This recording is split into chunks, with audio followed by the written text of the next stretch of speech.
गुजरात के खंबात के एक व्यापारी की ये सत्य घटना है। जब मृत्यु का समय निकट आया तो पिता ने अपने एकमात्र पुत्र धनपाल को बुलाकर कहा कि बेटा, मेरे पास धन संपत्ति नहीं है कि मैं तुम्हें विरासत में दे दूं, पर मैंने जीवन भर सच्चाई और प्रामाणिकता से काम किया है। तो मैं तुम्हें आशीर्वाद देता हूँ कि तुम जीवन में बहुत सुखी रहोगे और धूल को भी हाथ में लोगे तो वो सोना बन जाएगी। बेटे ने सिर झुकाकर पिताजी के पैर छुए। पिता ने सर पर हाथ रखकर आशीर्वाद दिया और संतोष से अपने प्राण त्याग दिए। अब घर का खर्च बेटे धनपाल ने संभाला। उसने एक छोटी सी ठेला गाड़ी पर अपना व्यापार शुरू किया। धीरे धीरे व्यापार बढ़ने लगा। एक छोटी सी दुकान ले ली। व्यापार और बढ़ा। अब नगर के संपन्न लोगों में उसकी गिनती होने लगी। उसको विश्वास था कि ये सब पिता के आशीर्वाद का ही फल है, क्योंकि उन्होंने जीवन में दुख उठाया है पर कभी धैर्य नहीं छोड़ा, श्रद्धा नहीं छोड़ी, प्रामाणिकता नहीं छोड़ी।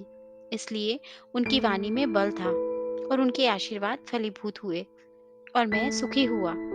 उसके मुंह से बार बार यही बात निकलती थी। एक दिन एक मित्र ने पूछा, तुम्हारे पिता में इतना बल था तो वो स्वयं संपन्न क्यों नहीं हुए, सुखी क्यों नहीं हुए?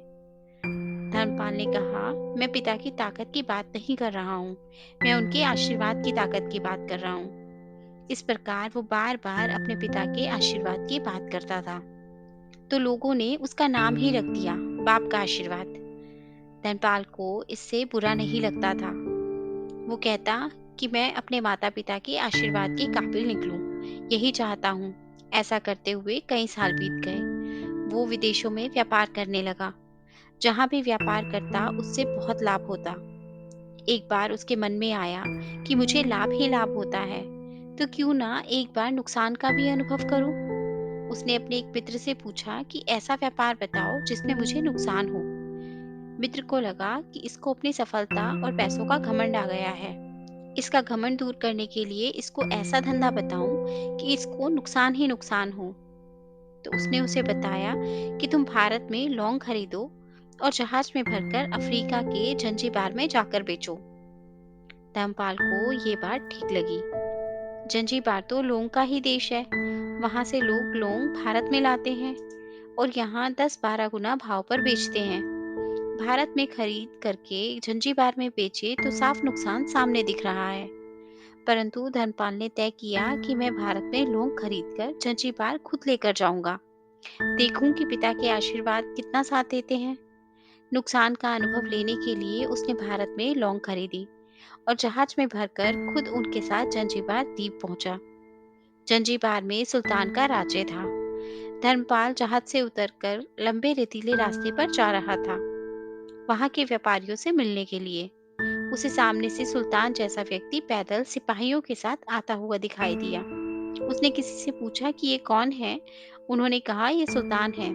सुल्तान ने उसको सामने देखकर उसका परिचय पूछा। उसने कहा, मैं भारत के गुजरात के खंबात का व्यापारी हूँ और यहाँ पर व्यापार करने आया हूँ।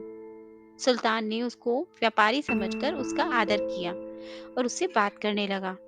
धर्मपाल ने देखा कि सुल्तान के साथ सैकड़ों सिपाही हैं, परंतु उनके हाथ में तलवार, बंदूक आदि कुछ भी ना होकर बड़ी बड़ी छल्लियां हैं। उसको आश्चर्य हुआ। उसने विनम्रता पूर्वक सुल्तान से पूछा, आपके सैनिक इतनी छलनी लेकर क्या कर रहे हैं? सुल्तान ने हंसकर कहा, बात यह है कि आज सवेरे मैं समुद्र तट पर घूमने गया था, तब मेरी उंगली में से एक अंगूठी यहाँ निकलकर गिर गई। अब रेत में अंगूठी कहाँ गिरी पता नहीं, इसीलिए मैं इन सैनिकों को साथ लेकर आया हूँ। ये रेत छानकर मेरी अंगूठी उसमें से तलाश कर लेंगे। धर्मपाल ने कहा, अंगूठी बहुत महंगी होगी।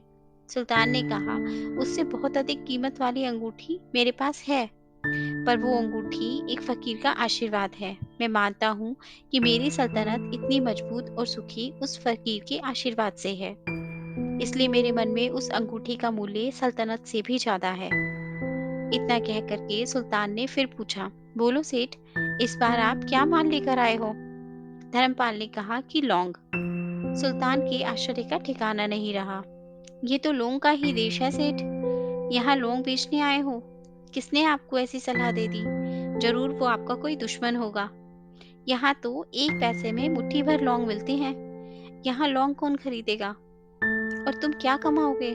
धर्मपाल ने कहा, मुझे यही देखना है कि यहाँ भी मुनाफा होता है या नहीं। मेरे पिता के आशीर्वाद से आज तक मैंने जो धंधा किया, उसमें मुनाफा ही मुनाफा हुआ। तो अब मैं देखना चाहता हूँ कि उनके आशीर्वाद यहाँ भी फलते हैं या नहीं। सुल्तान ने पूछा, पिता के आशीर्वाद? इसका क्या मतलब?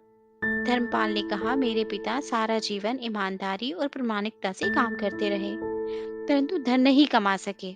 उन्होंने मरते समय मुझे भगवान का नाम लेकर मेरे सर पर हाथ रखकर आशीर्वाद दिया था कि तेरे हाथ में धूल भी सोना बन जाएगी। ऐसा बोलते बोलते धर्मपाल नीचे झुका और जमीन की रेत से एक मुट्ठी रेत भरी और सम्राट सुल्तान के सामने मुट्ठी खोलकर उंगलियों के बीच में से रेत नीचे गिराई। तो धर्मपाल और सुल्तान दोनों का आश्चर्य का पार नहीं रहा। उसके हाथ में एक हीरे जड़ित अंगूठी थी। ये वही सुल्तान की गुम हुई अंगूठी थी। अंगूठी देखकर सुल्तान बहुत प्रसन्न हुआ। बोला, वाह खुदा, आपकी करामात की पार नहीं। आप पिता के आशीर्वाद को सच्चा करते हो। धर्मपाल ने कहा, फकीर के आशीर्वाद को भी वही परमात्मा सच्चा करता है। सुल्तान और खुश हुआ, धर्मपाल को गले लगाया और कहा, मांग सेठ, आज तू जो मांगेगा मैं तुझे दूंगा। धर्मपाल ने कहा कि आप 100 वर्ष तक जीवित रहो और प्रजा का अच्छी तरह से पालन करो। प्रजा सुखी रहे, इसके अलावा मुझे कुछ नहीं चाहिए। सुल्तान और अधिक प्रसन्न हुआ। उसने कहा, सेठ, तुम्हारा सारा माल मैं आज खरीदता हूँ और तुम्हारी मुंह मांगी कीमत दूंगा। दोस्तों, पिता के आशीर्वाद हो तो दुनिया की कोई भी ताकत कहीं भी तुम्हें पराजित नहीं होने देगी। पिता और माता की सेवा का फल निश्चित रूप से मिलता है। आशीर्वाद जैसी और कोई संपत्ति नहीं। बालक के मन को जानने वाली माँ और भविष्य को संवारने वाले पिता, यही दुनिया के दो महान ज्योतिषी हैं। अपने बुजुर्गों का सम्मान करें, यही भगवान की सबसे बड़ी सेवा है।